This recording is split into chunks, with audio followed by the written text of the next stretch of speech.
La diferencia no está en las circunstancias externas, sino en la orientación interna hacia la experiencia. Es la diferencia entre ser un agente activo en la propia vida versus ser un consumidor pasivo de experiencias prefabricadas. Esta distinción fundamental es lo que está en juego en la era del placer digital. No se trata simplemente de una cuestión de gestión del tiempo o productividad personal.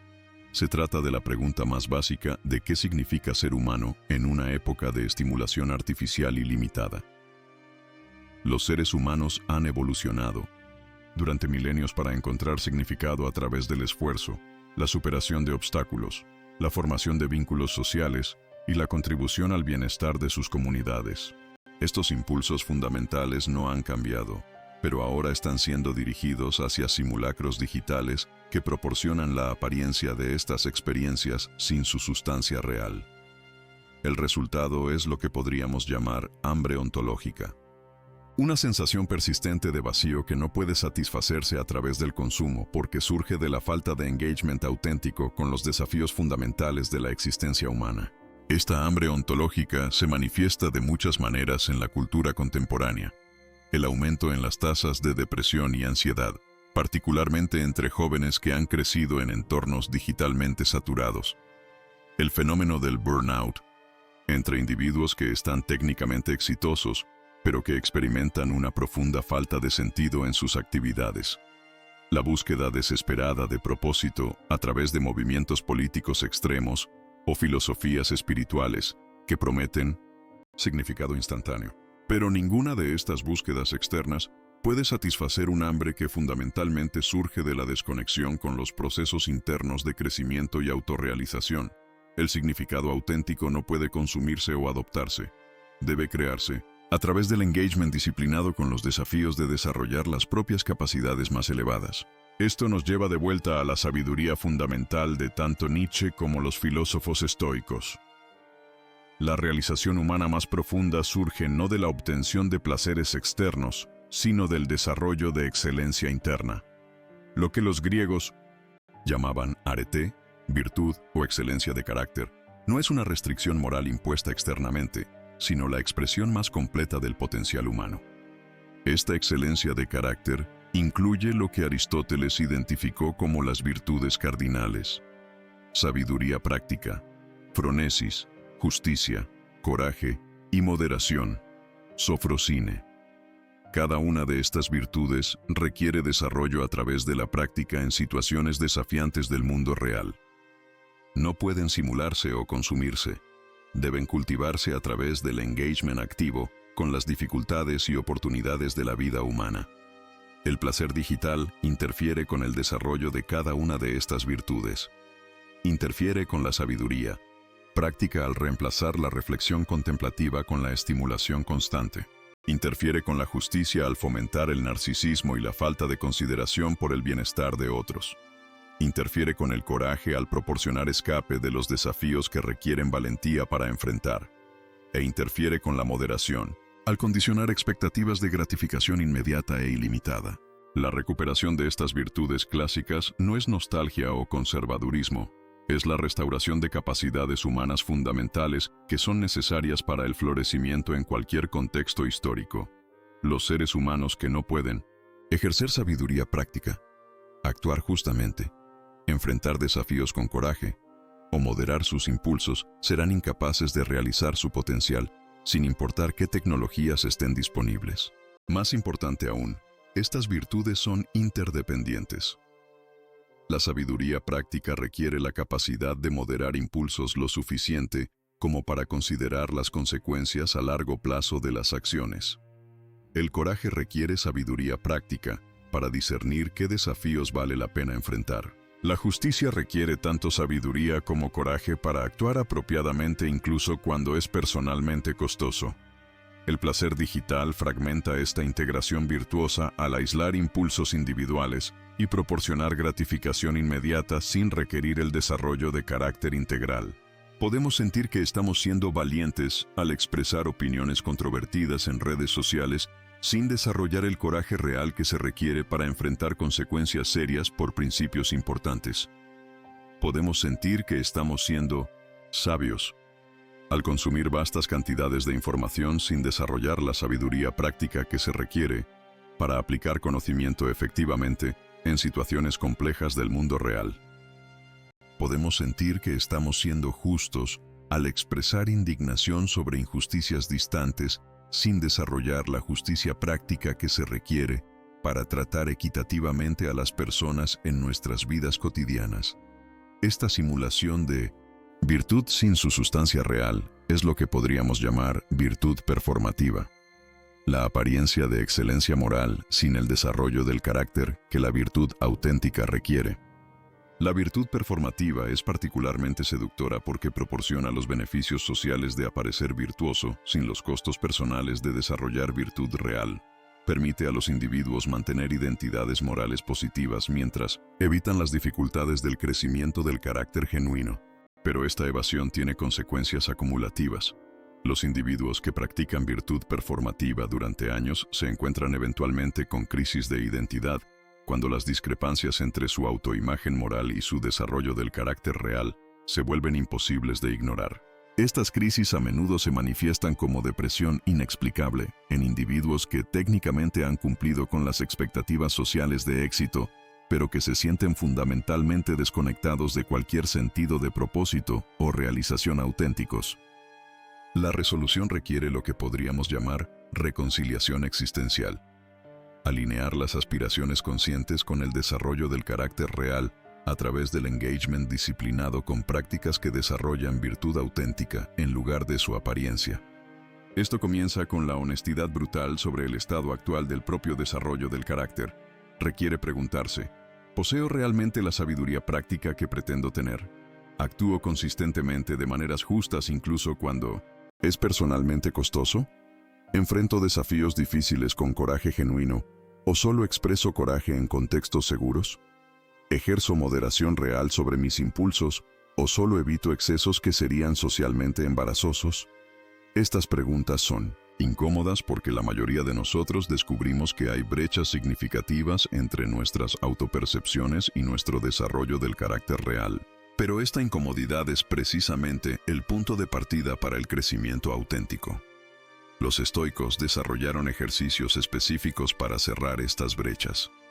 El examen nocturno de Séneca implica reflexión diaria honesta sobre las propias acciones, motivos y decisiones. ¿Actué de acuerdo con mis valores más elevados hoy? ¿Cuándo permití que impulsos inferiores dirigieran mi comportamiento? ¿Cómo puedo hacer mejor mañana? La visualización negativa de Epicteto implica contemplar regularmente la pérdida de cosas que valoramos para desarrollar gratitud por lo que tenemos y fortaleza para enfrentar inevitables dificultades futuras. ¿Cómo respondería si perdiera mi salud, mis relaciones, mi estatus social? ¿Qué aspectos de mi identidad son realmente resistentes a circunstancias cambiantes? La práctica de memento mori de Marco Aurelio implica recordar regularmente nuestra mortalidad para mantener perspectiva sobre la importancia relativa de nuestras preocupaciones diarias. ¿Cómo cambiaría mis prioridades si supiera que moriré en un año? ¿Qué actividades continuaría y cuáles abandonaría? Estos ejercicios pueden parecer mórbidos o negativos, pero su propósito es claridad, desarrollar una visión clara e inadornable de lo que realmente importa en la vida humana. Esta claridad es el fundamento de todas las demás virtudes, porque es imposible actuar apropiadamente sin comprender claramente lo que está en juego. El placer digital obscurece esta claridad al fragmentar la atención en una multitud de preocupaciones triviales y al proporcionar escape constante de la contemplación seria sobre el propósito y la mortalidad. En lugar de desarrollar perspectiva sobre lo que realmente importa, nos perdemos en laberintos infinitos de distracción que crean la ilusión de importancia sin sustancia real. La recuperación de existe una mentira colectiva que nuestra sociedad ha aceptado sin cuestionamiento, una falacia tan profundamente arraigada en nuestro paradigma cultural que la hemos normalizado hasta el punto de la invisibilidad. Esta mentira es que el placer digital es inofensivo, que la gratificación instantánea es neutral, que el entretenimiento constante es simplemente una característica natural de la modernidad. Pero detrás de las pantallas brillantes y las promesas de satisfacción inmediata se oculta una verdad más oscura y compleja. El placer digital no es meramente entretenimiento. Es un sistema de control sofisticado que está remodelando fundamentalmente la arquitectura de nuestro cerebro, alterando nuestros patrones de deseo y erosionando sistemáticamente nuestra capacidad para la satisfacción auténtica. Esta no es una teoría conspiratoria ni moralismo tradicional. Es una realidad documentada por décadas de investigación neurocientífica, confirmada por estudios longitudinales y visible en las estadísticas alarmantes de salud mental de las generaciones más conectadas digitalmente en la historia humana. Friedrich Nietzsche, escribiendo en el siglo XIX, anticipó con precisión quirúrgica esta crisis. Su concepto del último hombre describe exactamente lo que estamos presenciando. Una humanidad que ha perdido la capacidad de aspirar a la grandeza, que busca únicamente comodidad y placer fácil, que ha reducido la existencia humana a la búsqueda de gratificaciones cada vez más simples y accesibles. Pero antes de explorar las profundidades filosóficas de esta transformación, debemos confrontar los datos empíricos que revelan la magnitud real de lo que está ocurriendo. Los números no mienten y pintan un retrato perturbador de una civilización en transición hacia algo que nunca antes habíamos visto en la historia humana. El ciudadano promedio de una sociedad desarrollada pasa más de 11 horas diarias interactuando con medios digitales. Esto incluye smartphones, computadoras, televisión, videojuegos, redes sociales y streaming de entretenimiento. Para ponerlo en perspectiva, esto significa que pasamos más tiempo en espacios digitales que en cualquier otra actividad, incluyendo el sueño. Pero la cantidad de tiempo es solo la superficie del problema. La calidad de esta interacción es lo que revela la verdadera naturaleza de lo que está ocurriendo. Cada swipe, cada like, cada notificación, cada segundo de video consumido está meticulosamente diseñado por equipos de neurocientíficos, psicólogos del comportamiento e ingenieros de software para maximizar lo que la industria tecnológica llama engagement, un eufemismo elegante para adicción. Sean Parker, cofundador de Facebook, admitió públicamente que las plataformas de redes sociales fueron diseñadas conscientemente para explotar una vulnerabilidad en la psicología humana. Las empresas tecnológicas emplean las mismas técnicas que los casinos utilizan para mantener a los jugadores en las máquinas tragamonedas: refuerzo variable, recompensas impredecibles y la creación de lo que los psicólogos llaman schedules de refuerzo intermitente. Estos mecanismos activan los mismos circuitos neurológicos que las drogas adictivas. La dopamina, el neurotransmisor asociado con la motivación y la recompensa, se libera no cuando obtenemos la gratificación, sino en anticipación de ella. Cada vez que alcanzamos nuestro teléfono esperando una notificación, cada vez que deslizamos hacia abajo en una feed esperando contenido nuevo, cada vez que hacemos clic en un video esperando entretenimiento, estamos activando estos circuitos de manera que imita perfectamente los patrones de adicción química. La diferencia crucial es que, mientras las drogas tradicionales requieren acceso a sustancias controladas, el placer digital está disponible las 24 horas del día, los 7 días de la semana, en el bolsillo de prácticamente cada persona en el planeta desarrollado. Hemos creado la primera adicción verdaderamente democratizada y omnipresente en la historia humana. Dr. Anna Lembke, directora médica de la Clínica de Medicina de Adicciones de Stanford, ha documentado cómo la exposición constante a estímulos de alta dopamina está creando lo que ella llama anedonia digital, la incapacidad progresiva de encontrar placer en experiencias naturales y actividades que previamente eran satisfactorias. Los pacientes en su clínica reportan que actividades que anteriormente disfrutaban, conversaciones con amigos, caminatas en la naturaleza, lectura de libros, incluso comida, se han vuelto menos gratificantes después de años de consumo de entretenimiento digital. Sus cerebros, condicionados a responder a estímulos artificiales de alta intensidad, han perdido la sensibilidad a los placeres más sutiles pero más profundos de la experiencia humana natural. Esta transformación neurológica no es metafórica, es literal y medible. Los estudios de neuroimagen muestran que el consumo intensivo de medios digitales altera la estructura del cerebro de maneras sorprendentemente similares a las adicciones a sustancias. La corteza prefrontal, responsable del control de impulsos y la toma de decisiones a largo plazo, se adelgaza.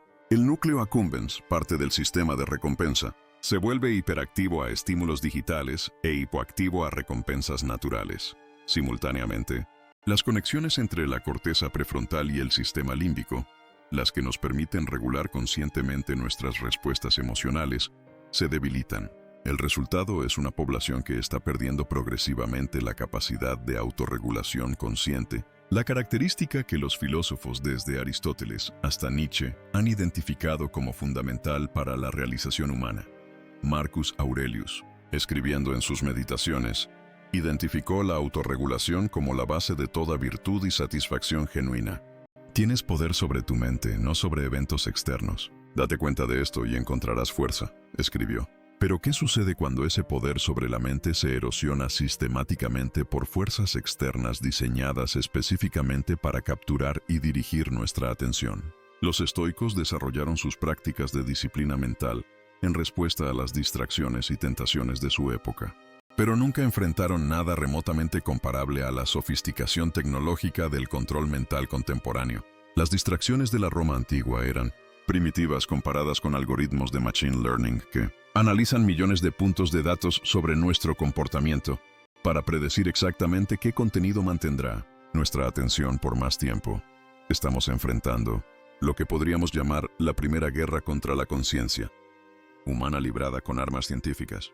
Y la mayoría de nosotros ni siquiera somos conscientes de que la guerra está ocurriendo. Tomemos como ejemplo la pornografía digital, quizás la forma más concentrada y potente de placer digital disponible. La industria pornográfica ha evolucionado desde una empresa relativamente simple de producción de contenido hacia un ecosistema algorítmico sofisticado que utiliza inteligencia artificial para personalizar contenido en tiempo real basado en patrones de consumo individuales. Los sitios pornográficos modernos no simplemente muestran videos. Crean experiencias inmersivas diseñadas para maximizar el tiempo de sesión y la frecuencia de retorno. Utilizan técnicas de A/B testing para determinar exactamente qué thumbnails, títulos y secuencias de contenido generan las respuestas neurológicas más intensas. Emplean machine learning para crear rabbit holes personalizados que llevan a los usuarios progresivamente hacia contenido más extremo y adictivo. El Dr. Gary Wilson, en su investigación sobre el impacto neurológico de la pornografía digital, ha documentado cómo esta exposición constante a estímulos sexuales artificiales está creando lo que él llama cerebros pornográficos. Sistemas neurológicos tan condicionados a responder a estímulos artificiales que pierden la capacidad de excitarse con experiencias sexuales reales.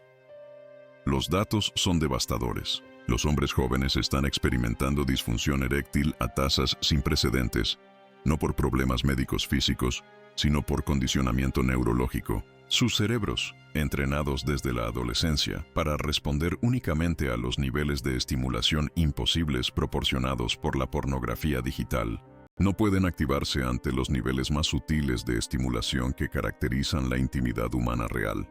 Pero el problema trasciende la función sexual. Los mismos mecanismos neurológicos que se ven comprometidos por la pornografía digital. Control de impulsos, regulación de la dopamina, capacidad de atención sostenida, son fundamentales para el éxito en todas las áreas de la vida adulta. Dr. Philip Zimbardo, el psicólogo famoso por el experimento de la prisión de Stanford, ha documentado lo que él llama la demise de los chicos. Una generación de hombres jóvenes que están luchando para hacer la transición hacia roles adultos productivos.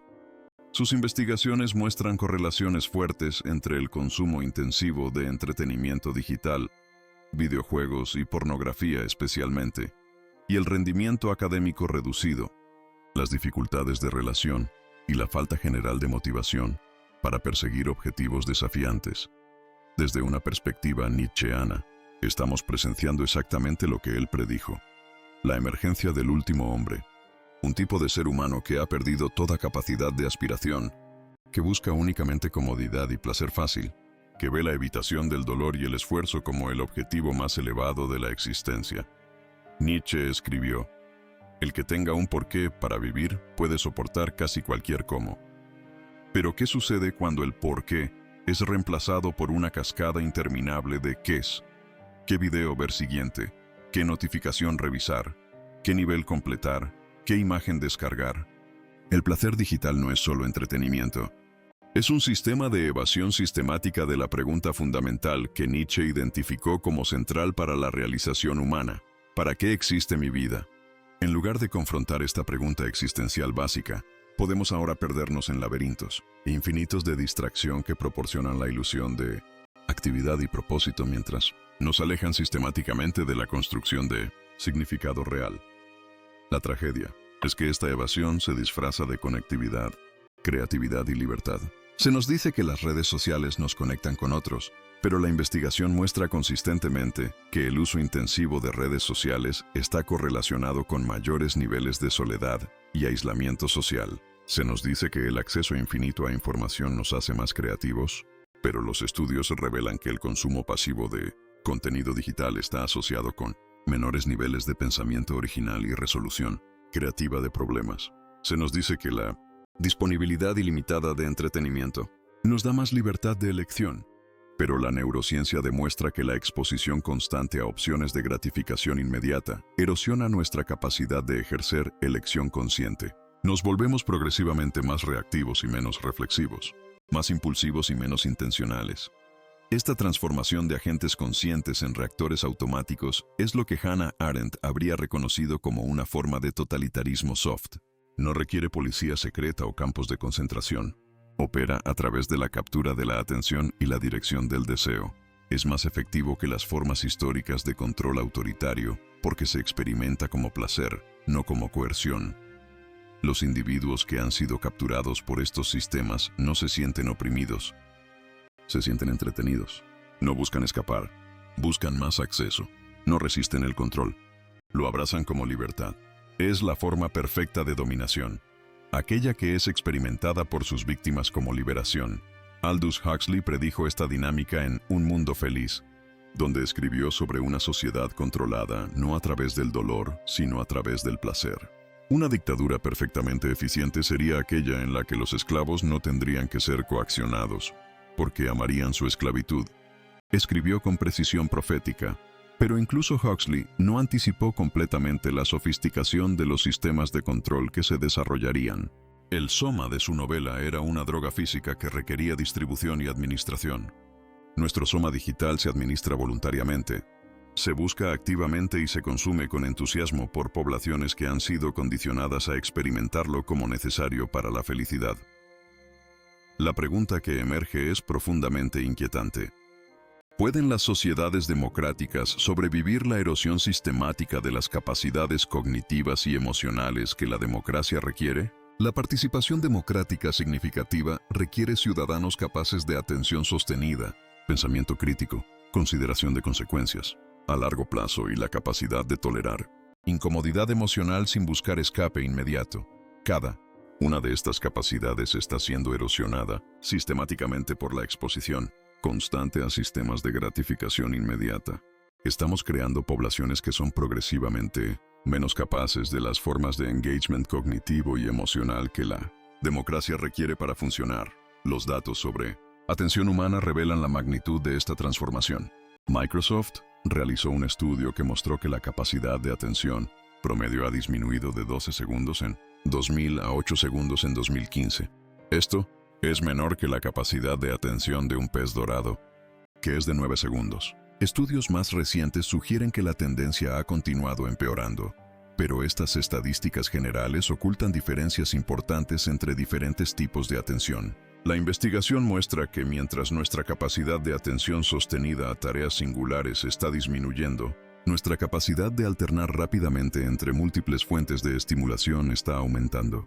Estamos desarrollando cerebros optimizados para el consumo rápido de información fragmentaria, no para la contemplación profunda o el pensamiento sistemático. Esta transformación tiene implicaciones profundas para la capacidad de formar relaciones íntimas significativas. La intimidad requiere exactamente las capacidades que la cultura digital está erosionando. La capacidad de estar presente con otra persona sin distracción, la tolerancia para conversaciones que se desarrollan lentamente, la disposición a experimentar incomodidad emocional sin escapar hacia entretenimiento. Los terapeutas de pareja reportan que una proporción creciente de sus clientes lucha con lo que podríamos llamar intimidad mediada. La incapacidad de conectar emocionalmente sin la mediación de dispositivos digitales. Las parejas se encuentran incapaces de mantener conversaciones sin verificar sus teléfonos, incapaces de tolerar silencios sin buscar distracción, incapaces de estar completamente presentes el uno con el otro. Esta dificultad con la intimidad no mediada se extiende a la relación con uno mismo. La práctica de la soledad contemplativa, pasar tiempo a solas con los propios pensamientos sin entretenimiento externo, se ha vuelto casi imposible para muchas personas. Un estudio de la Universidad de Virginia encontró que cuando se les daba la opción entre estar solos con sus pensamientos durante 15 minutos o administrarse descargas eléctricas dolorosas, una proporción significativa de participantes eligió el dolor físico sobre la soledad mental. Esta incapacidad para tolerar la soledad refleja lo que los filósofos existencialistas llamarían huida de la libertad, la evasión de la confrontación con la responsabilidad de crear significado y propósito para la propia existencia. El entretenimiento digital proporciona una forma perfecta de evasión existencial. Siempre hay otro video que ver, otro post que leer, otro nivel que completar, pero esta evasión tiene un costo. Søren Kierkegaard escribió que la ansiedad es el vértigo de la libertad, el malestar que experimentamos cuando confrontamos la vastedad de nuestras posibilidades y la responsabilidad de elegir. El entretenimiento digital elimina esta ansiedad proporcionando elecciones prefabricadas y caminos predeterminados, pero al hacerlo, también elimina las oportunidades para el crecimiento genuino que surge del enfrentamiento, consciente con la ambigüedad existencial. Los algoritmos que gobiernan nuestro consumo digital son fundamentalmente conservadores. Están diseñados para darnos más de lo que ya hemos consumido, para reforzar patrones existentes en lugar de desafiarlos. Esto crea lo que podríamos llamar cámaras de eco experiencial. Quedamos atrapados en bucles de contenido cada vez más estrechos que confirman nuestros sesgos existentes y nos protegen de la incomodidad del crecimiento verdadero. Crecimiento requiere lo que Carl Jung llamó enantiodromia, el encuentro con aspectos de la realidad que contradicen nuestras asunciones actuales. Requiere la disposición a ser perturbado, desafiado y ocasionalmente desorientado. Los sistemas de entretenimiento digital, al optimizar para engagement y satisfacción, eliminan sistemáticamente estas oportunidades de crecimiento. El resultado es lo que podríamos llamar estancamiento experiencial. Individuos que consumen vastas cantidades de información y entretenimiento, pero que raramente encuentran contenido que fundamentalmente desafíe o expanda su comprensión del mundo. Se mueven a través de océanos de contenido, pero permanecen en las aguas poco profundas de la confirmación de sesgos. Esta dinámica es particularmente pronunciada en el ámbito de la pornografía digital, donde los algoritmos están específicamente diseñados para escalar la intensidad del contenido con el tiempo. Los usuarios son llevados gradualmente hacia material cada vez más extremo y desviado de la sexualidad humana normal, no porque tengan preferencias perversas inherentes, sino porque sus sistemas de recompensa requieren estímulos progresivamente más intensos para generar la misma respuesta dopaminérgica. Dr. Gail Dines, profesora de sociología en Willow College, ha documentado cómo esta escalada algorítmica está remodelando las expectativas sexuales de generaciones enteras. Los jóvenes que desarrollan sus comprensiones de la sexualidad a través de la pornografía digital están internalizando representaciones que son tan alejadas de la intimidad humana real como los videojuegos violentos lo son del conflicto humano real. Pero mientras reconocemos fácilmente que los videojuegos violentos no representan realísticamente la violencia, hemos fallado colectivamente en reconocer que la pornografía digital no representa realísticamente la sexualidad. Esta falla de reconocimiento tiene consecuencias devastadoras para la capacidad de formar relaciones íntimas, auténticas. Los terapeutas sexuales reportan aumentos dramáticos en disfunciones sexuales que no tienen causas médicas físicas, hombres jóvenes que no pueden funcionar sexualmente con parejas reales, pero que no tienen problemas con la pornografía, mujeres jóvenes que sienten presión de realizar actos que ven en la pornografía, pero que no encuentran placenteros. Parejas que luchan por conectar íntimamente porque uno o ambos han sido condicionados a responder únicamente a estímulos artificiales. Estas no son simplemente disfunciones individuales. Representan la fractura de uno de los vínculos más fundamentales de la experiencia humana, la capacidad de conectar íntimamente con otros seres humanos. Estamos presenciando la primera generación en la historia humana que está perdiendo masivamente esta capacidad, no debido a trauma o represión, sino debido a la sobreestimulación. Desde una perspectiva evolutiva, esto representa una amenaza existencial para la continuidad de la civilización humana. Las sociedades que pierden la capacidad de formar vínculos de pareja estables y satisfactorios eventualmente dejan de reproducirse tanto biológica como culturalmente. Estamos viendo exactamente estos patrones en las sociedades más digitalmente saturadas. Tasas de natalidad en colapso, aumento en la soledad reportada, disminución en la formación de parejas de largo plazo. Japón y Corea del Sur, dos de las sociedades más tecnológicamente avanzadas del mundo, están experimentando lo que demógrafos llaman invierno demográfico. Tasas de natalidad tan bajas que sus poblaciones están disminuyendo rápidamente. Una proporción creciente de jóvenes adultos en estas sociedades reporta poco interés en relaciones románticas, prefiriendo interacciones mediadas digitalmente sobre conexiones humanas directas. Esta tendencia se está extendiendo a las sociedades occidentales. Los datos de países como Estados Unidos, Reino Unido y Alemania muestran disminuciones consistentes en actividad sexual entre adultos jóvenes, disminuciones en matrimonio y cohabitación, y aumentos en individuos que reportan que se sienten solos crónicamente.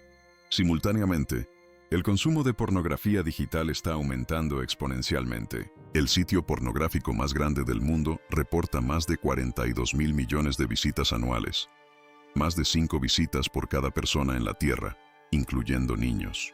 La edad promedio de primera exposición a pornografía es ahora de 11 años. Estamos expuestos a generaciones enteras a representaciones distorsionadas de la sexualidad antes de que tengan cualquier experiencia con intimidad humana real. Las implicaciones van mucho más allá de la sexualidad. La investigación muestra que la capacidad de formar vínculos íntimos está fundamentalmente conectada con la capacidad de formar compromisos de largo plazo en todas las áreas de la vida. Los individuos que luchan con la intimidad también tienden a luchar con la persistencia en el trabajo, la lealtad en las amistades y la dedicación a causas más grandes que el beneficio personal inmediato. Estamos creando una generación de individuos que están perdiendo lo que los psicólogos llaman capacidad de apego, la habilidad de formar conexiones emocionales profundas y duraderas. Esta capacidad no es solo importante para la felicidad personal, es fundamental para el funcionamiento social. Las sociedades cohesivas dependen de individuos capaces de comprometerse con otros y con instituciones más grandes que ellos mismos.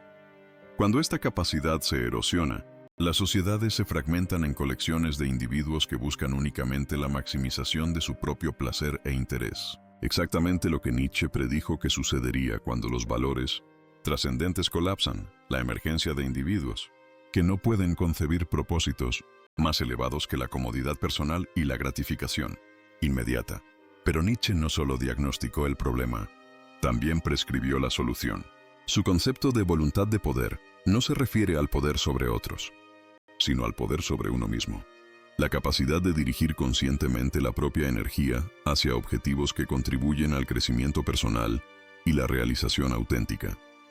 Aplicada al contexto del placer digital, la voluntad de poder nietzscheana requiere la capacidad de resistir la captura algorítmica de nuestra atención y dirigir conscientemente nuestra energía hacia actividades que contribuyen a nuestro desarrollo como seres humanos completos. Esto no significa ascetismo o rechazo total de la tecnología. Significa uso consciente e intencional de herramientas digitales en servicio de objetivos más amplios, en lugar de permitir que esas herramientas dirijan nuestros objetivos.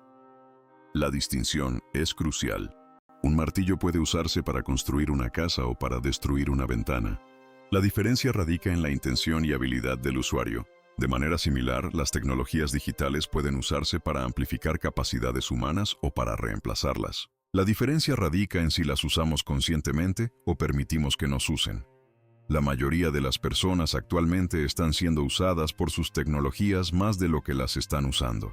Sus patrones de atención, deseo y comportamiento están siendo dirigidos por algoritmos diseñados para maximizar el beneficio corporativo, no el florecimiento humano. Recuperar el control requiere lo que podríamos llamar higiene digital consciente. Prácticas deliberadas para mantener la autonomía cognitiva y emocional en un entorno diseñado para erosionarla. Los estoicos desarrollaron prácticas específicas para mantener la autodisciplina en fase de tentaciones y distracciones. Marco Aurelio escribía en sus meditaciones sobre técnicas para mantener la atención enfocada en lo que realmente importa, para resistir la atracción de placeres que proporcionan gratificación inmediata pero que interfieren con objetivos a largo plazo. Estas prácticas estoicas son más relevantes ahora que nunca, pero deben adaptarse al contexto contemporáneo. La disciplina del deseo estoica debe ahora incluir la disciplina de la atención digital, la práctica estoica de examen nocturno, reflexión diaria sobre las propias acciones y decisiones. Debe incluir evaluación honesta de cómo hemos usado nuestra atención durante el día. La práctica estoica de memento mori, recordar regularmente nuestra mortalidad, proporciona perspectiva poderosa sobre el valor relativo del entretenimiento digital versus actividades que contribuyen a logros duraderos. Cuando recordamos que tenemos un tiempo limitado en la Tierra, se vuelve más difícil justificar pasar horas en actividades que no contribuyen a nuestro crecimiento o al bienestar de otros. Pero las prácticas estoicas deben complementarse con comprensión contemporánea de neurofisiología. No es suficiente ejercer fuerza de voluntad contra sistemas diseñados por equipos de científicos para ser irresistibles. Debemos también modificar nuestros entornos para hacer que las elecciones saludables sean más fáciles y las elecciones no saludables más difíciles. Esto puede incluir eliminar aplicaciones de entretenimiento de los teléfonos, usar bloqueadores de sitios web durante horas de trabajo productivo, crear espacios físicos libres de dispositivos digitales y establecer rutinas diarias que incluyan periodos de desconexión digital deliberada. Más importante aún, debe incluir el desarrollo activo de lo que podríamos llamar placeres alternativos, actividades que proporcionan satisfacción profunda, pero que requieren esfuerzo inicial. Estas pueden incluir ejercicio físico, práctica musical, lectura profunda, conversación significativa, creación artística, servicio a otros o contemplación espiritual. La clave es entender que estas actividades inicialmente parecerán menos gratificantes que el entretenimiento digital, especialmente para cerebros que han sido condicionados a responder a estímulos de alta intensidad. Pero con práctica persistente, se vuelven progresivamente más satisfactorias, mientras que el entretenimiento digital se vuelve progresivamente menos satisfactorio. Este proceso de recalibración del sistema de recompensa requiere típicamente varias semanas o meses de práctica consistente. Durante este periodo, es común experimentar lo que podríamos llamar anedonia de transición, una sensación temporal de que las actividades normales son menos gratificantes de lo usual. Esta fase debe entenderse como una fase necesaria de desintoxicación digital, el proceso por el cual el cerebro se adapta a encontrar placer en niveles más sutiles de estimulación. Es análogo al periodo de ajuste que los individuos experimentan cuando dejan sustancias adictivas, inicialmente incómodo, pero conduciendo eventualmente a una capacidad restaurada para la satisfacción natural. La investigación sobre neuroplasticidad confirma que estos cambios son posibles a cualquier edad. El cerebro humano retiene la capacidad de formar nuevas conexiones neurológicas y modificar patrones existentes a lo largo de toda la vida. Pero el cambio requiere práctica deliberada y sostenida, no solo intenciones o comprensión teórica. Aquí es donde la perspectiva nietzscheana sobre la importancia de la disciplina se vuelve crucial. Nietzsche comprendía que la libertad auténtica no es la ausencia de restricciones, sino la capacidad de elegir conscientemente qué restricciones aceptar en servicio de objetivos más elevados. Los individuos que desarrollan disciplina digital consciente no se están privando de placer, se están liberando de formas de placer que interfieren con formas más profundas de satisfacción. No se están limitando, se están expandiendo hacia capacidades que la gratificación inmediata hace inaccesibles. Esta reorientación hacia el crecimiento a largo plazo versus la gratificación inmediata es lo que distingue la madurez psicológica de la dependencia infantil. Los niños naturalmente buscan gratificación inmediata. La capacidad de postergar gratificación en servicio de objetivos más amplios se desarrolla gradualmente con la madurez. El placer digital mantiene a los individuos en estados de desarrollo psicológico inmaduros al proporcionar gratificación inmediata constante. Interrumpe el proceso natural de maduración que requiere la capacidad de tolerar incomodidad temporal en servicio de satisfacciones a largo plazo. La recuperación de la madurez psicológica requiere la práctica deliberada de lo que Walter Mischel llamó gratificación diferida. La capacidad de resistir tentaciones inmediatas en servicio de recompensas, más valiosas que requieren tiempo y esfuerzo para obtener. Los famosos experimentos de marshmallow de Michel mostraron que los niños que podían resistir comer un marshmallow inmediatamente para obtener 2 marshmallows más tarde tendían a tener mejores resultados académicos, relaciones más saludables y mayor satisfacción en la vida décadas después. La capacidad de gratificación diferida es, en esencia, la capacidad de usar el tiempo conscientemente, invertir esfuerzo presente para beneficio futuro en lugar de consumir beneficios presentes a costa del bienestar futuro. Es la diferencia entre ser un agente activo de la propia vida versus ser un consumidor pasivo de experiencias prefabricadas. El placer digital convierte a los individuos en consumidores pasivos. Los algoritmos determinan qué vemos, cuándo lo vemos y durante cuánto tiempo lo vemos. Nuestro papel se reduce a responder a estímulos proporcionados por otros. Perdemos la práctica de generar nuestras propias experiencias, establecer nuestros propios objetivos y crear nuestros propios significados. Esta pasividad se generaliza más allá del consumo digital.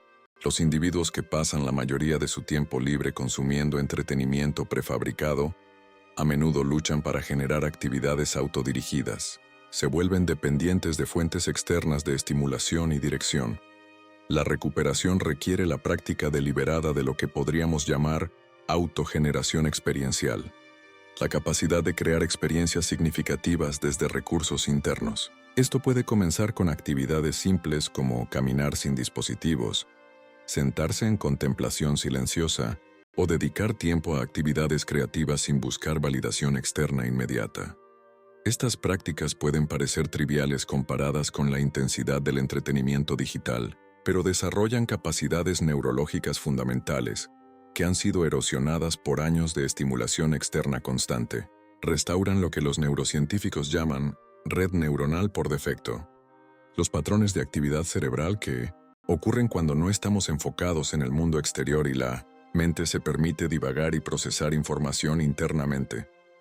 La investigación muestra que esta red neuronal por defecto es crucial para la creatividad, la consolidación de memoria, el procesamiento emocional y lo que podríamos llamar integración existencial, el proceso por el cual las experiencias individuales se integran en narrativas coherentes sobre el significado y propósito de la vida.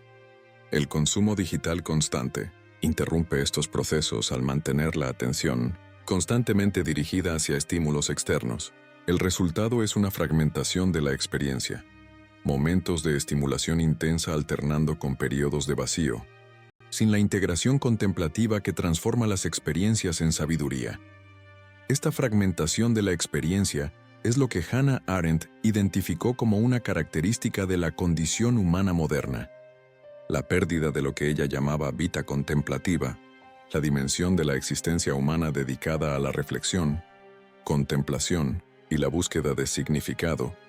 Arendt argumentaba que sin vita contemplativa, los seres humanos se reducen a lo que ella llamaba animal laborans, criaturas que trabajan y consumen pero que han perdido la capacidad de pensar profundamente sobre el propósito de su actividad.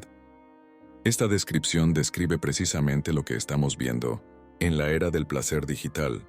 Individuos que son extremadamente activos en términos de consumo de información, pero que raramente dedican tiempo a la contemplación profunda sobre el significado de su actividad. La consecuencia es lo que podríamos llamar productividad vacía.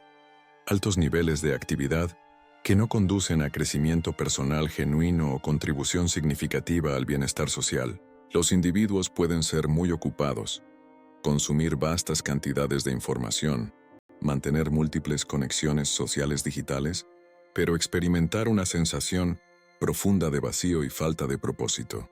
Esta paradoja, actividad intensa combinada con vacío existencial, es exactamente lo que Nietzsche predijo que ocurriría en sociedades que hubieran perdido conexión con valores trascendentes.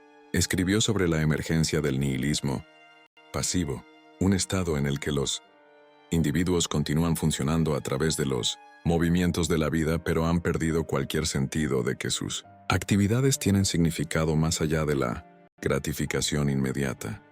El placer digital amplifica este nihilismo pasivo al proporcionar una fuente constante de distracción de las preguntas fundamentales sobre propósito y significado. En lugar de confrontar el vacío existencial, podemos llenarlo infinitamente con contenido que proporciona la ilusión de significado sin la sustancia real. Pero Nietzsche también ofreció una salida de este dilema. Su concepto de eterno retorno proporciona una herramienta poderosa para evaluar la calidad de nuestras elecciones de vida. La pregunta fundamental que planteó es: ¿estarías dispuesto a vivir tu vida exactamente como la estás viviendo ahora, una y otra vez, por toda la eternidad? Aplicada al consumo digital, esta pregunta se vuelve devastadoramente clara. ¿Estarías dispuesto a repetir eternamente las horas pasadas, desplazándote pasivamente a través de feeds de redes sociales? ¿Repetir eternamente las sesiones de navegación sin propósito por Internet? ¿Repetir eternamente la alternancia entre búsqueda de estimulación y aburrimiento vacío? La mayoría de las personas responderían honestamente no a estas preguntas. Esta respuesta revela que en algún nivel profundo, reconocemos que nuestro uso actual de tecnologías digitales no está contribuyendo a vidas que estaríamos orgullosos de vivir repetidamente. El criterio del eterno retorno fuerza una confrontación honesta con la calidad de nuestras elecciones diarias. No es suficiente que una actividad sea placentera o entretenida. Debe ser algo que agregaría valor a una vida que tendríamos que vivir una y otra vez por toda la eternidad. Esta perspectiva reenmarca completamente la relación con el placer digital. En lugar de preguntar «¿esto me entretiene?», comenzamos a preguntar ¿esto contribuye a una vida que estaría orgulloso de repetir eternamente? En lugar de «¿esto me hace sentir bien ahora?», preguntamos ¿esto me ayuda a convertirme en el tipo de persona que quiero ser? Estas preguntas revelan que el verdadero problema con el placer digital no es que sea inherentemente malvado, sino que es existencialmente vacío. No contribuye a lo que los antiguos griegos llamaban eudaimonia, el florecimiento humano que surge de la realización completa del potencial individual. La pornografía digital ilustra perfectamente esta vacuidad existencial. Proporciona gratificación sexual intensa, pero no desarrolla la capacidad de intimidad auténtica. Estimula el deseo, pero no enseña cómo formar conexiones emocionales profundas. Ofrece variedad infinita, pero no conduce hacia la profundidad relacional que caracteriza las relaciones sexuales maduras. Desde una perspectiva existencial, el tiempo dedicado al consumo de pornografía es tiempo sustraído del desarrollo de capacidades relacionales reales. Es una forma de evitación de la vulnerabilidad requerida para la intimidad auténtica, evitación del esfuerzo requerido para formar conexiones reales, evitación del crecimiento que surge del enfrentamiento con los desafíos de las relaciones humanas complejas. Esta evitación se disfraza de exploración sexual, pero es exactamente lo opuesto. La verdadera exploración sexual requiere curiosidad sobre otro ser humano específico, comunicación sobre deseos y límites mutuos, y la construcción gradual de confianza que permite vulnerabilidad creciente. La pornografía digital elimina todos estos elementos. No hay otro ser humano real presente, no hay necesidad de comunicación, no hay construcción de confianza, no hay vulnerabilidad mutua. Es masturbación asistida por tecnología que simula la apariencia de la sexualidad sin ninguna de sus dimensiones relacionales profundas. Los hombres que desarrollan sus comprensiones de la sexualidad a través de la pornografía digital a menudo reportan que el sexo real se siente aburrido o insatisfactorio comparado con sus expectativas pornográficas. Esto no es porque el sexo real sea inherentemente inferior, sino porque han condicionado sus sistemas de excitación a responder únicamente a niveles de estimulación visual que son imposibles en situaciones reales. Es como alguien que se ha acostumbrado a comer únicamente alimentos altamente procesados con saborizantes artificiales intensos. Los alimentos naturales comienzan a saber simples, no porque sean inferiores nutricionalmente, sino porque las papilas gustativas han sido condicionadas a responder únicamente a niveles artificiales de intensidad. La recuperación requiere un periodo de recalibración sensorial. permitir que los sistemas de excitación se readapten gradualmente a niveles naturales de estimulación. Esto típicamente requiere abstinencia completa de pornografía digital durante periodos de semanas o meses, junto con paciencia durante el proceso de readaptación. Durante este periodo, es común experimentar lo que se conoce como flatline, una disminución temporal en la libido y el interés sexual. Esto no es disfunción, es evidencia de que el cerebro se está recalibrando.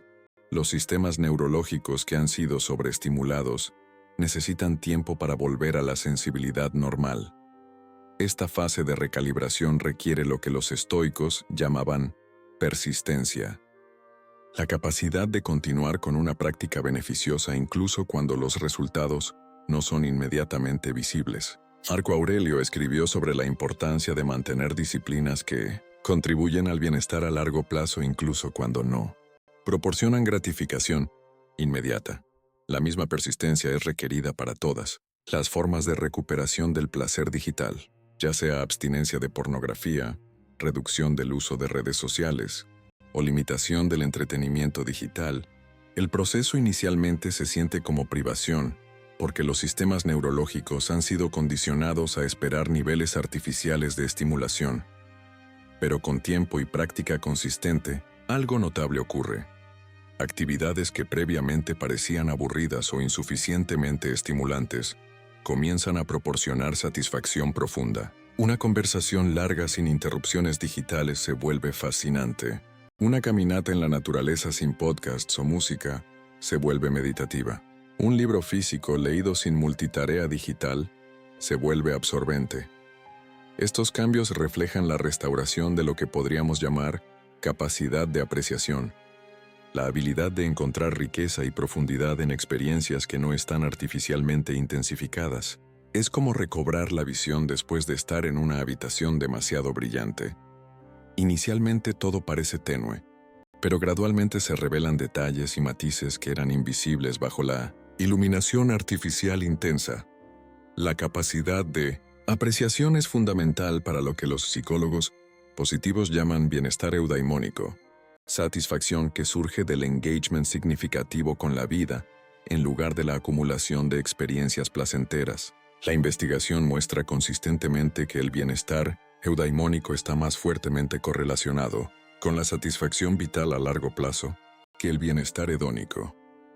El bienestar hedónico se basa en la maximización del placer y la minimización del dolor. El bienestar eudaimónico se basa en la realización del potencial personal a través del engagement con actividades que tienen significado intrínseco. Paradójicamente, la búsqueda del bienestar eudaimónico a menudo conduce a mayores niveles de satisfacción hedónica que la búsqueda directa del placer. Esta paradoja es lo que los filósofos llaman la paradoja hedónica. El placer más intenso y duradero a menudo surge como un subproducto de la actividad significativa, no como resultado de la búsqueda directa de gratificación. Los individuos que se enfocan en crear valor para otros, desarrollar habilidades desafiantes o contribuir a causas importantes típicamente reportan mayores niveles de felicidad que aquellos que se enfocan directamente en maximizar su placer personal.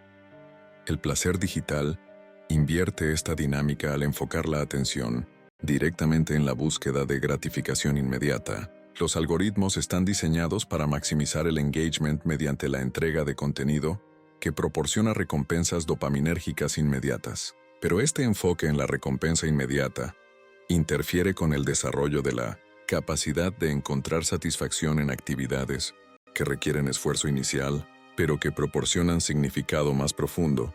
El resultado es lo que podríamos llamar hambre existencial, una sensación crónica de vacío e insatisfacción que persiste a pesar del consumo constante de entretenimiento. Los individuos pueden estar consumiendo más contenido que nunca, teniendo acceso a más información que cualquier generación anterior, manteniendo más conexiones sociales digitales que sus ancestros jamás podrían haber imaginado, pero experimentando niveles más altos de soledad, ansiedad y desesperación existencial. Esta paradoja, más acceso a menos satisfacción, es exactamente lo que los críticos sociales como Christopher Lash y Neil Postman predijeron que ocurriría en sociedades orientadas hacia el entretenimiento masivo.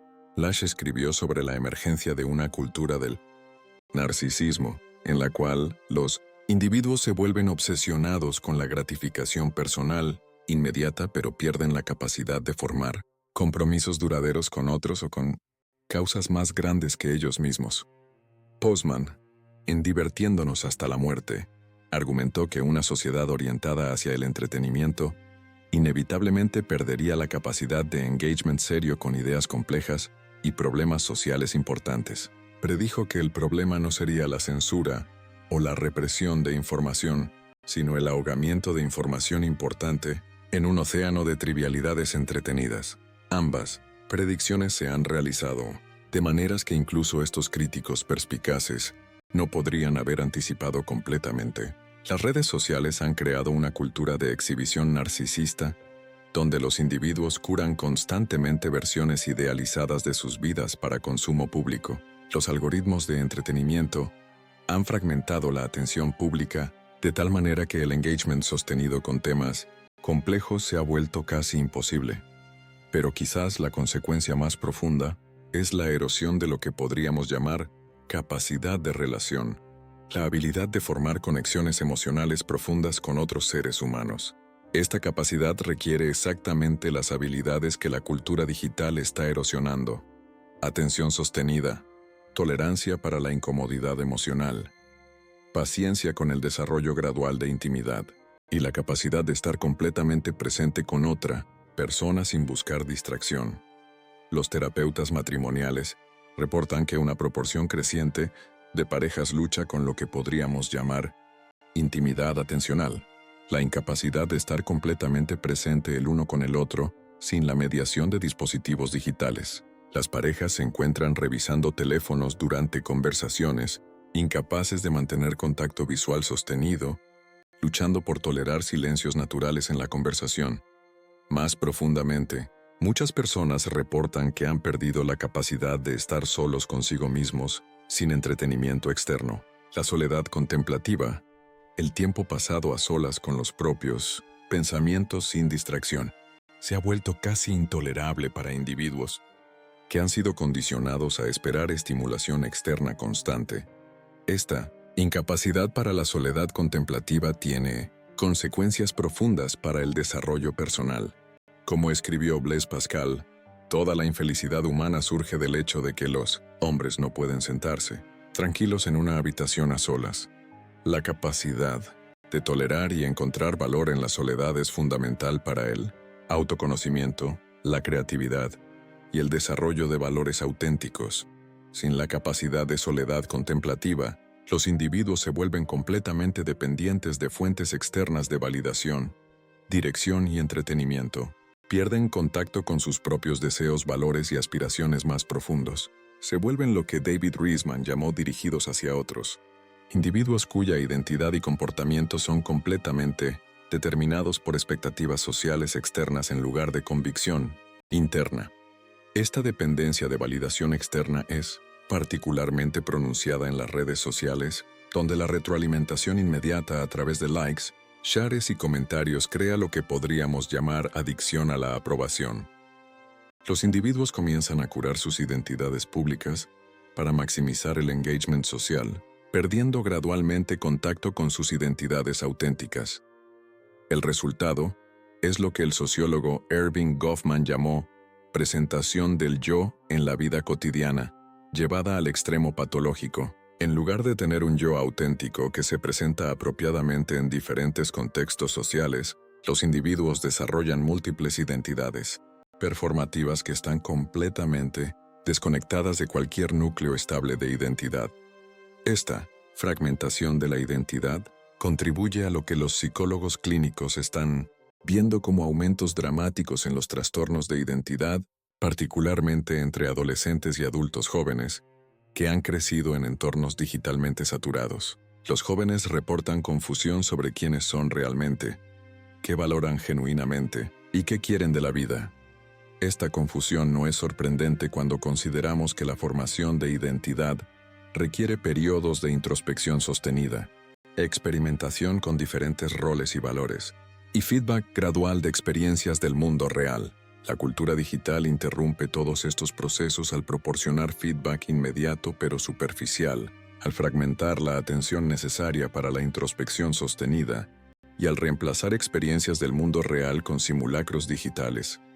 La formación de identidad auténtica requiere lo que Erik Erikson llamó moratoria psicosocial, periodos de exploración, donde los individuos pueden experimentar con diferentes identidades sin comprometerse prematuramente con roles permanentes. Pero la cultura digital elimina esta moratoria al proporcionar feedback social inmediato y permanente a través de historial digital y documentación constante de decisiones y expresiones temporales.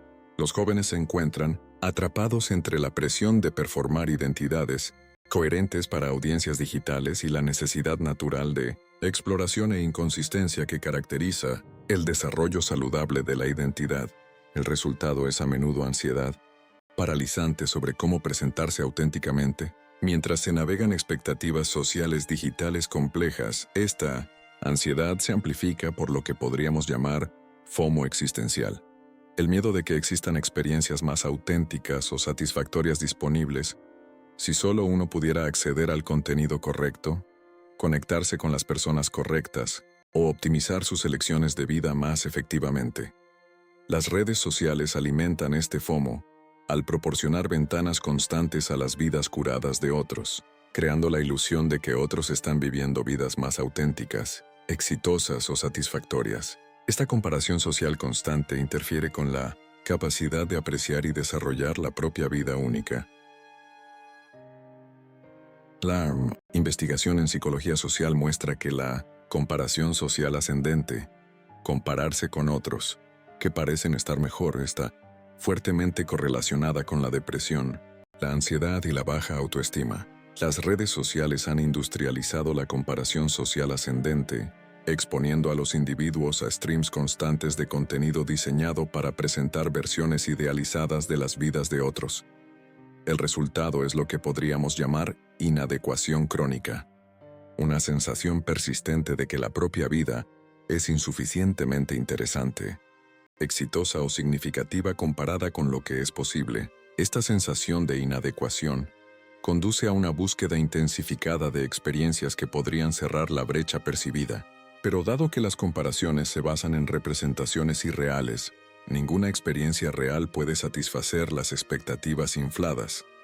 Esta dinámica crea lo que podríamos llamar escalada hedónica, la necesidad de experiencias progresivamente más intensas, extremas o novedosas para lograr el mismo nivel de satisfacción. Es el mismo mecanismo que conduce a la tolerancia en las adicciones a sustancias, aplicado al consumo experiencial. La pornografía digital ilustra perfectamente esta escalada hedónica. Los usuarios típicamente comienzan con contenido relativamente moderado, pero son llevados gradualmente hacia material más extremo por algoritmos diseñados para mantener el engagement.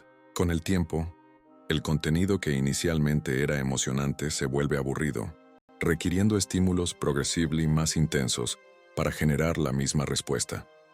Esta escalada no refleja perversiones inherentes en los usuarios, refleja la naturaleza predictible de la adaptación neurológica a estímulos artificiales intensos. El cerebro se adapta a cualquier nivel de estimulación que recibe regularmente, requiriendo niveles más altos para generar la misma respuesta.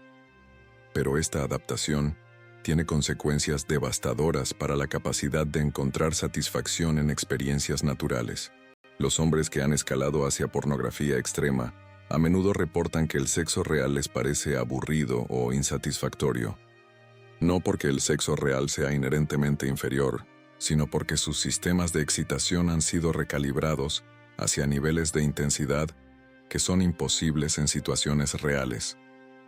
La recuperación requiere lo que podríamos llamar desescalada consciente, la práctica deliberada de encontrar satisfacción en niveles más sutiles de estimulación. Esto requiere paciencia durante el periodo de recalibración neurológica, así como la disposición a tolerar lo que inicialmente puede sentirse como aburrimiento o insatisfacción. Pero con tiempo y práctica, algo extraordinario ocurre. La capacidad de encontrar profundidad y riqueza en experiencias que previamente parecían inadecuadas se restaura gradualmente. Es como limpiar las ventanas después de años de acumulación de suciedad. Inicialmente se nota la limpieza, pero gradualmente se revelan detalles y matices que habían sido imperceptibles. Esta restauración de la sensibilidad no es meramente sexual, se generaliza a todas las áreas de la experiencia. Los individuos que se recuperan de la adicción al placer digital a menudo reportan que la comida sabe mejor, que la música se vuelve más emotivamente resonante, que las conversaciones se vuelven más fascinantes, que la naturaleza se vuelve más hermosa. Estos cambios reflejan la restauración de lo que podríamos llamar competencia experiencial, la capacidad de extraer riqueza y significado de las circunstancias ordinarias de la existencia. Es una habilidad fundamental que distingue a los individuos que prosperan emocionalmente de aquellos que dependen de circunstancias externas para su bienestar. Nietzsche escribió sobre esta competencia experiencial como la capacidad de encontrar amor fati, amor por el propio destino, incluyendo sus limitaciones y dificultades. Desde esta perspectiva, la felicidad no es algo que se busca directamente, sino algo que surge como un subproducto del engagement, completo con las circunstancias de la propia vida. El placer digital interfiere con este engagement completo al proporcionar escape constante de las circunstancias presentes hacia simulacros artificiales. En lugar de aprender a encontrar riqueza en la realidad presente, aprendemos a buscar alternativas más estimulantes. Esta búsqueda de alternativas se vuelve compulsiva cuando se combina con la disponibilidad ilimitada de opciones digitales. Siempre hay otro video que ver, otra persona con quien chatear, otro juego que jugar, otro sitio web que explorar. La paradoja de la elección ilimitada es que a menudo conduce a la satisfacción reducida con cualquier elección particular. Los psicólogos han documentado que las personas que tienen demasiadas opciones a menudo experimentan lo que llaman parálisis de elección y remordimiento de elección. Cuando hay opciones infinitas disponibles, se vuelve más difícil comprometerse completamente con cualquier elección particular, porque siempre existe la posibilidad de que una alternativa podría ser mejor. Esta dinámica es particularmente destructiva en las relaciones románticas. Las aplicaciones de citas han creado la ilusión de que existen opciones infinitas de parejas potenciales, haciendo más difícil el compromiso con cualquier relación particular. Los individuos se encuentran constantemente evaluando si su pareja actual es la mejor opción disponible en lugar de enfocarse en desarrollar profundidad y intimidad con la persona que han elegido. El resultado es lo que podríamos llamar relaciones de consumo. Conexiones que se evalúan principalmente por su capacidad de proporcionar satisfacción inmediata en lugar de oportunidades para crecimiento mutuo y profundización gradual de la intimidad. Esta mentalidad de consumo se extiende más allá de las relaciones románticas. Para abarcar todas las formas de compromiso social, los individuos comienzan a evaluar amistades, empleos e incluso ubicaciones geográficas como productos que deben optimizarse para la satisfacción personal máxima. Pero las relaciones auténticas no funcionan como productos de consumo, requieren inversión de tiempo y energía emocional antes de proporcionar retornos significativos. Requieren la disposición a tolerar periodos de incomodidad, conflicto y crecimiento mutuo. Requieren compromiso con el desarrollo a largo plazo, en lugar de la gratificación inmediata. El placer digital entrena exactamente las capacidades opuestas: la expectativa de gratificación inmediata, la intolerancia para la incomodidad y la disposición a abandonar actividades que no proporcionan satisfacción inmediata. Estas capacidades son directamente contraproducentes para la formación de relaciones profundas y duraderas.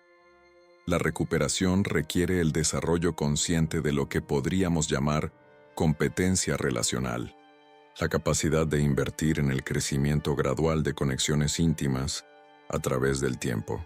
Esto incluye habilidades como comunicación emocional, resolución de conflictos, vulnerabilidad apropiada y la capacidad de encontrar satisfacción en el crecimiento mutuo en lugar de solo en la gratificación personal.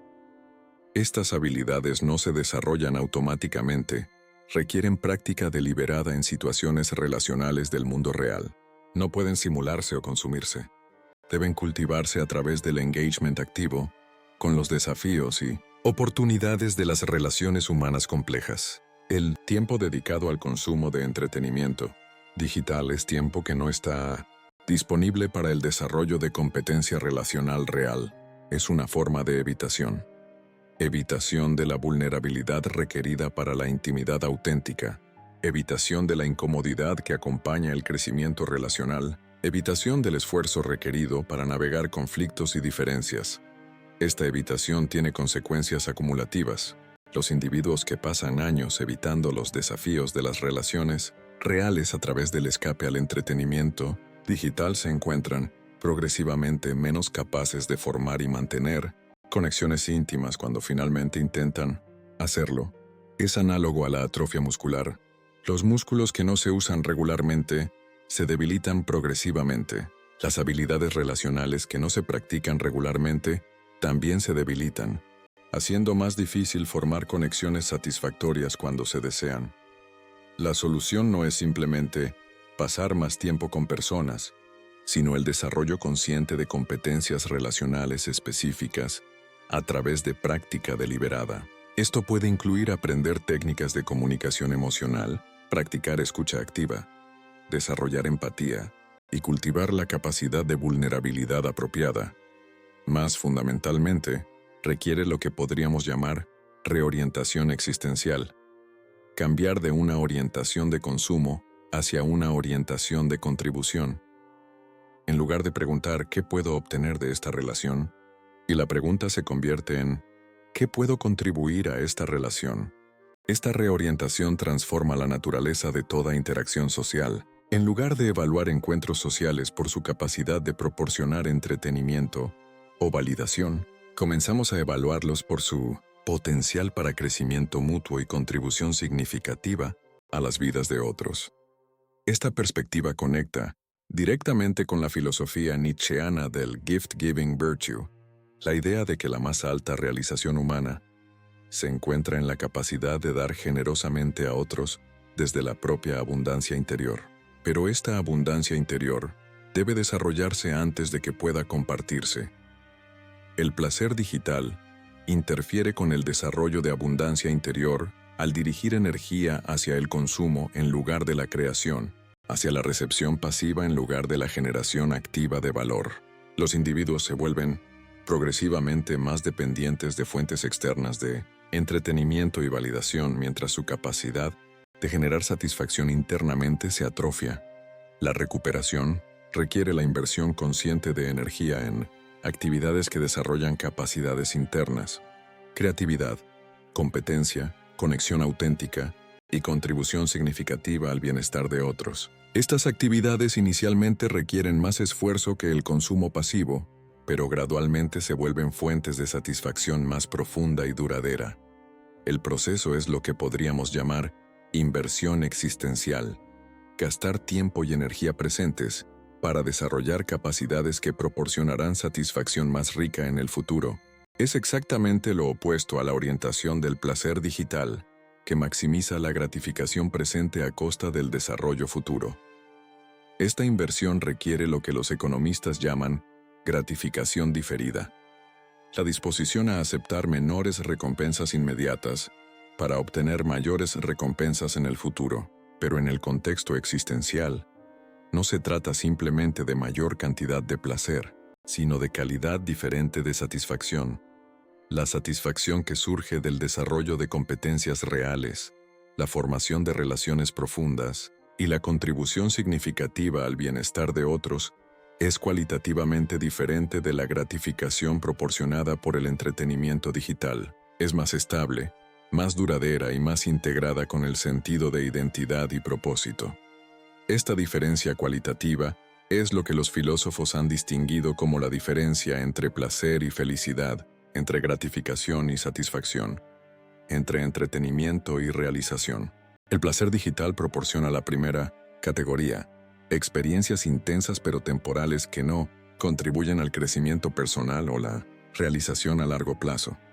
El desarrollo de capacidades auténticas proporciona la segunda categoría, satisfacciones, más sutiles pero más duraderas, que se integran en una narrativa coherente de crecimiento personal y contribución significativa.